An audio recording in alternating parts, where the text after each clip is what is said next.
Welcome to Central Visayas. Central Visayas is designated as a Region 7, is a region of the Philippines located in central part of Visayas Island Group. So Central Visayas has 4 provinces, which is Cebu, Bohol, Negros Oriental, and Siquijor. And we will be tackling about the different cultures in each provinces, and we're going to tackle to the histories, why gitawag silag Cebu, why nahimong Siquijor, why nahimong Bohol, why nahimong Negros Oriental, and we will be also tackling about their delicacies or foods or famous foods in each provinces. And me and my group mates will be assigned different provinces in Central Visayas. So we will start, and I hope you've learned on our video reporting and enjoy watching. Cebu City is the first and oldest city in the Philippines, founded in April 1565. From the word Cebu or trade, short for Simbu Yang Higpit, the place for trading, it isn't clear when Sugbo becomes Cebu, but names point to Cebu's position in the pre-colonial archipelago as the place of great importance. As we all know that nganong gitawag siya first and oldest city in the Philippines, because when the Spaniards came here in the Philippines, sinunggo sila sa Cebu mo din first and oldest because of the history of the Philippines na nila. Una, ang mga Spanish. Ano pa daw gitawag siya Cebu's position ay nganong gitawag siya the place for trading, kay we all know nga ang mga Spaniards is kanang nasa mga negosyo that mag-trade sila sa mga lain country, because the Philippines have a lot of can offer ba kay daghan mga gold, mga spices na pwede i-trade sa laing lugar. And next, culture and practices. Cultural and practices of Cebu. Sinulog Santo Niño Festival. The Sinulog Santo Niño Festival, as known as the Sinog and Sulog, is an annual cultural and religious festival held on the third Sunday of January in Cebu, with the center of the activities being in Cebu City and the center of Santo Niño Christianity celebration in the Philippines. The annual Sinulog Festival in Cebu marks Christianity arrival in the Philippines. As the story goes daw, si Ferdinand Magellan daw gifted a picture daw of Santo Niño to Cebu's queen at her baptism in 1521.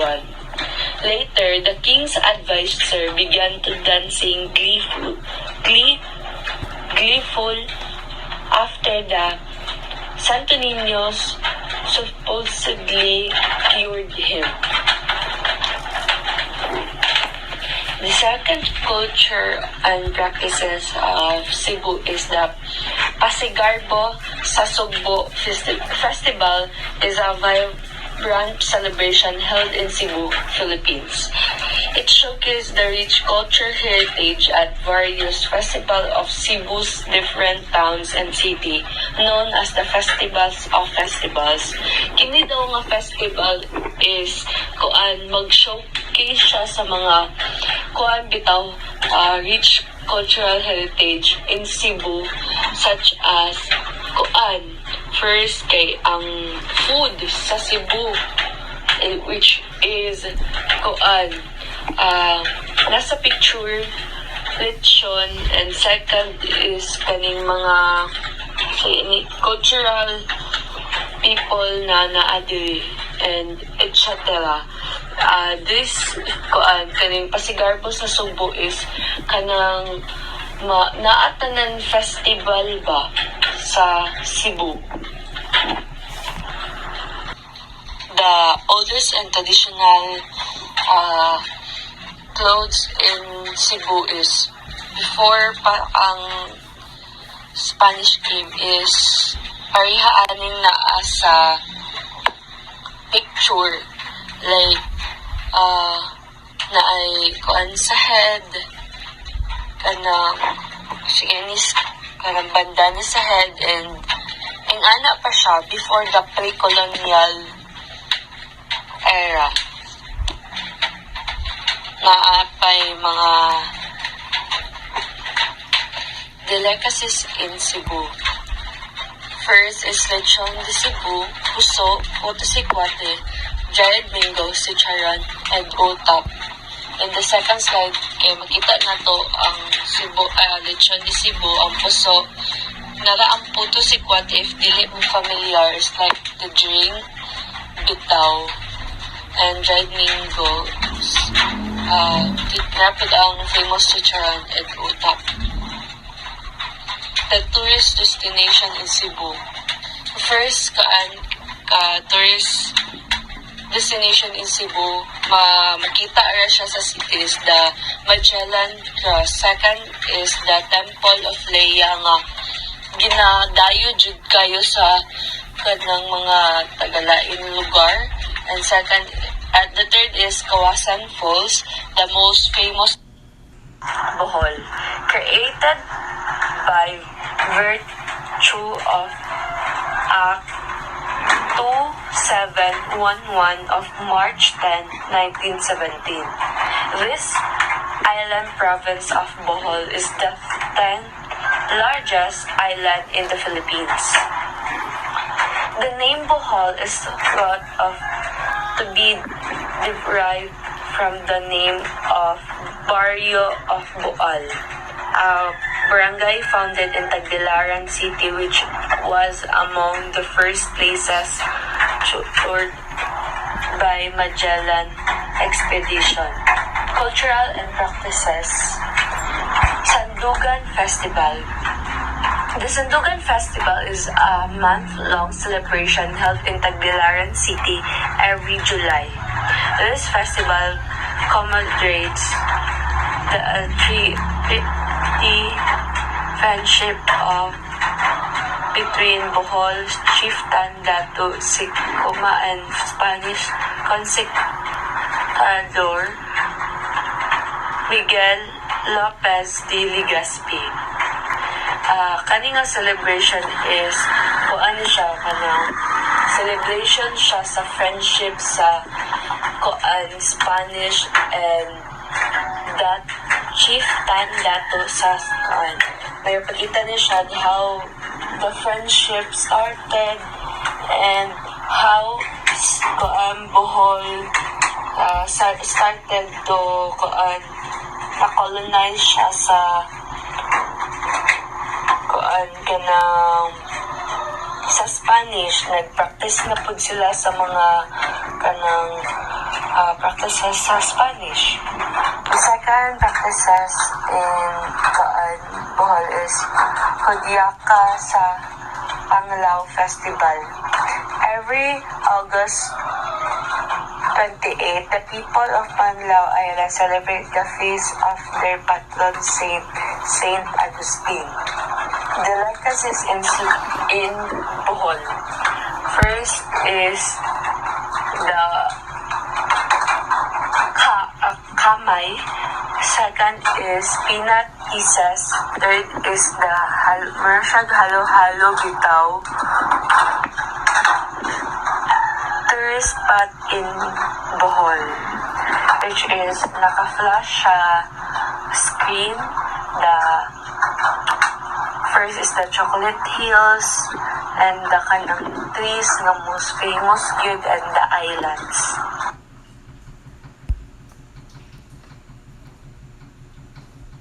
Negros Oriental, originally called Buglas, it was changed after the Spaniards who colonized the country. It was called Negros after the black natives whom they saw when they first came to the island in April 1565.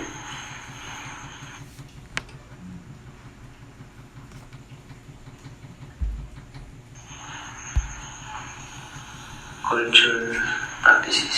Municipality of Himalalud, Hambabalud Festival, celebrated on 13th of January to honor Santo Niño with rhythmic dancing and samba drums in the streets of the municipality. Bayawan City, Tao-Tao Festival, also known as Scarecrow Festival.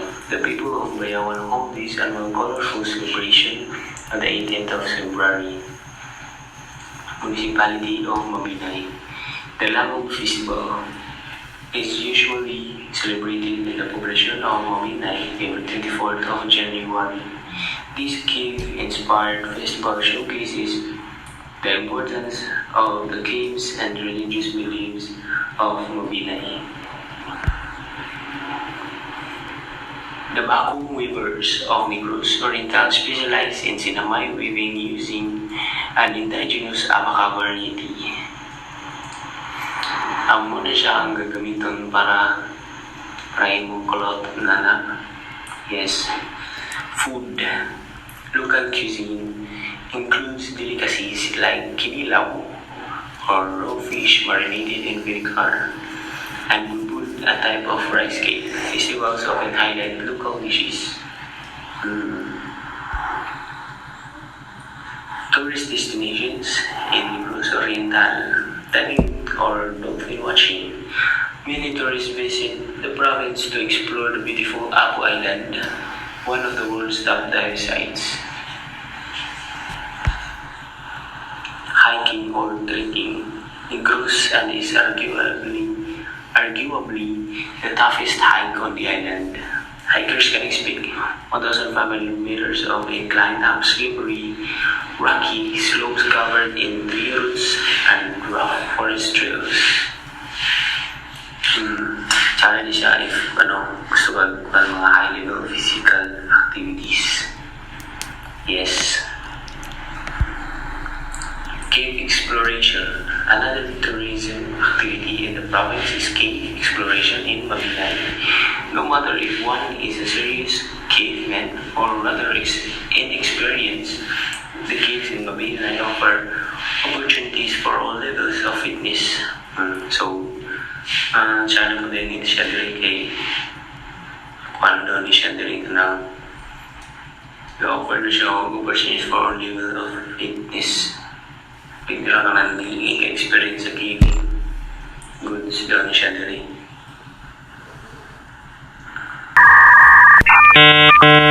Good day, sir, and good day to my classmate. I am Lani Michaela V. Villanueva, and I am from the group of Central Visayas, and now I will be tackling about Siquijor. So, Siquijor is located in the Central Visayas region.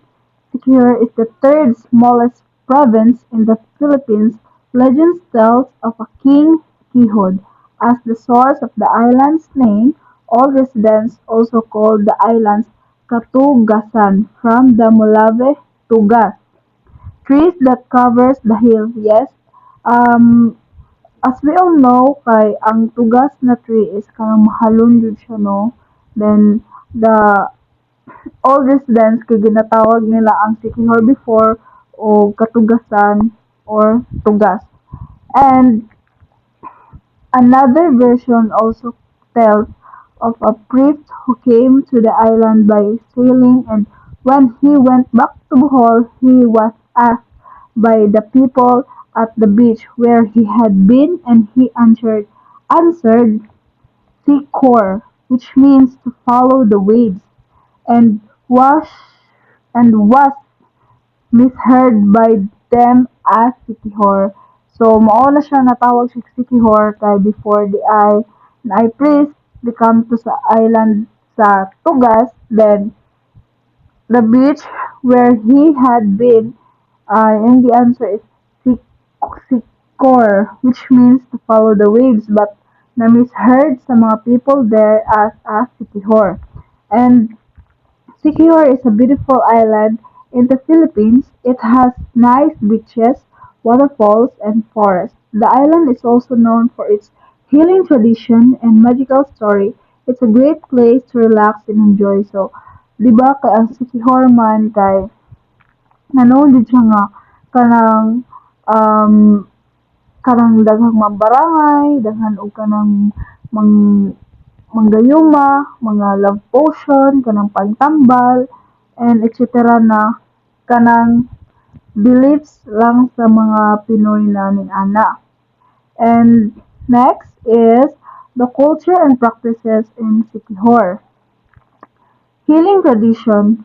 Balu-balu healing is a unique healing practice believed to be endemic of Siquijor. Mao ni siya kato akong giingon before sa first slide na ang Siquijor is also known as the kanang healing na practices nila, like kanina sa picture na di ba kung napa ni sa laing the place is gapa-doctor na ni sila, but sa Siquijor is mas powerful din sila ha ang kanang mga magic na ning ani.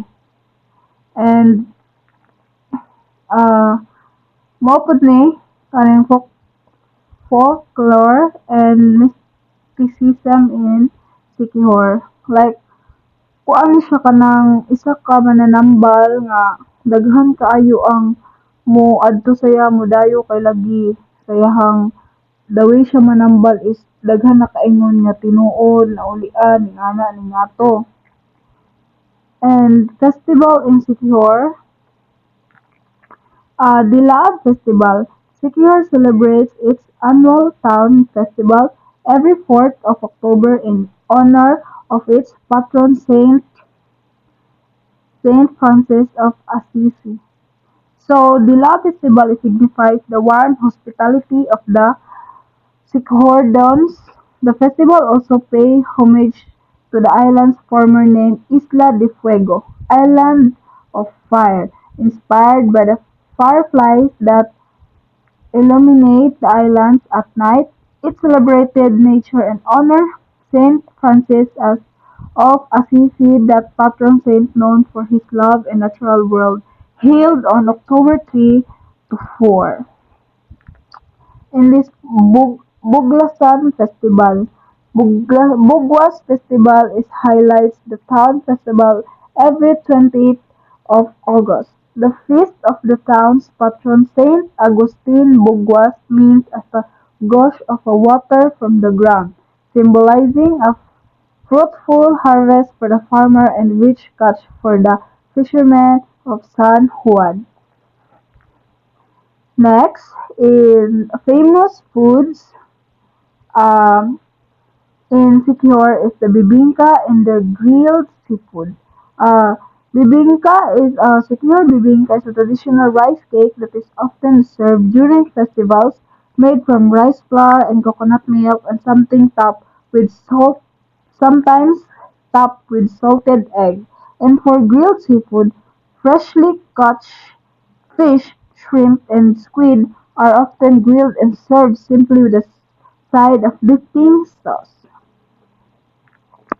And the tourist destination in Siquijor is Cambugahay Falls and Siquijor Butterfly Sanctuary and the Salugdoon Beach. Siquijor is known for its stunning natural beauty and unique attraction. Here are some these three mga most visit spots in the island. Ang Kabughay Falls is a beautiful quiet waterfall surrounded by the lush greenery, perfect for swimming and relaxing. And for sa Lagduong Beach, famous for its clear water and cliff diving spot, this beach is ideal for sunbathing and water sports. And for Siquijor Butterfly Sanctuary is a lovely place to see various butterflies, especially and learn how about their life cycle in tranquil environment. So the identity of Siquijor is a mystical belief. Siquijor is famous for its folklore and healing tradition. Many local practices herbal medicine and tradition healing rituals, adding to the island's mystic. In the community and hospitality, the people of Siquijor are known for their warmth and hospitality. They often welcome visitors with open arms, uh, and also to share they're willing to share their culture and stories. And that's it. Uh, Mag-add ko, Secure the Eyes, the first parish was established in ano, uh, established in 1783 under the admission of secular secularism in years that follows until 1878.